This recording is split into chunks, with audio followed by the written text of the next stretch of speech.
If you're running into the GOG install error E2, don't worry. In this video, I'll show you the simple fix step by step so you can get your game installed properly and have it appear in GOG Galaxy without the headache. This is a quick and easy method, and it's especially useful if the normal install process is failing or the game isn't showing up where it should. If this video helps you out, please hit like and subscribe for more simple software and gaming tutorials. Alright, let's get into it. First, open your internet browser and go to the GOG Library by visiting gog.com/account. Once the page loads, sign in if you haven't already and look for the game that is giving you the install error. From your library, select the game you want to install. After you open the game page, scroll down until you see the section labeled Download Offline Backup Game Installers.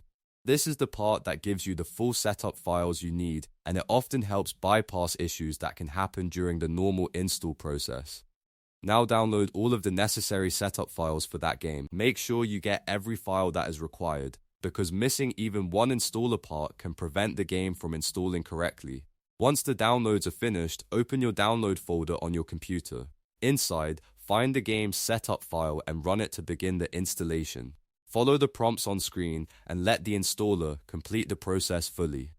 Depending on the game, this may take a few minutes, so just let it finish without interrupting it. After the installation is complete, wait a moment and give GOG Galaxy time to detect the game.